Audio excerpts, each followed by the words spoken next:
Hello, judges. We're Mirra, and we're working on a smarter mirror that reimagines how stroke and injured patients regain independence after losing partial mobility. Picture this. You're walking downstairs or driving home, and in a split second, everything changes. A car hits you, or you're tumbling down flights of stairs. For many patients like Jean and Kathy from the University Hospital Foundation, that moment meant losing the use of their body as well as their voice. Everyday tasks like brushing hair or washing hands now depend on waiting for help, for someone to listen, or to simply understand. Clinicians work tirelessly, but they're stretched thin, often caring for dozens of patients at once.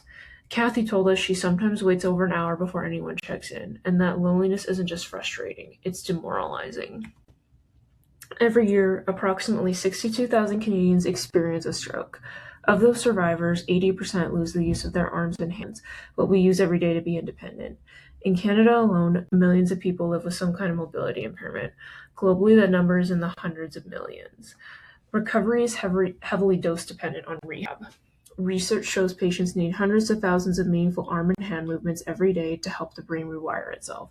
But in a typical clinical session, patients receive fewer than 32 repetitions, less than 32. And in Canada, most patients are discharged from inpatient care within 30 days, after which access to structured therapy drops off sharply. In the other 23 hours of the day, patients get nothing. That's where Mirra comes in. Our product sits at the intersection of aging populations, AI in healthcare, and the global push to extend care beyond clinical walls. It's a smart assistive mirror that helps patients perform self-care tasks through guided visual and audio feedback and offers empathetic voice interaction while they wait for human support.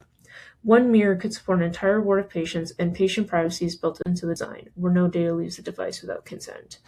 To compare with other solutions, mirror therapy provides reflection but lacks real-time guidance. Virtual rehab tools can be engaging but are often hard to use consistently. Robotic devices can guide movement but cost around $30,000 and are limited to clinical settings. And most home-based solutions lack the motivation and feedback needed to sustain long-term use. As a result, patients fall through the cracks between clinical care and independent recovery.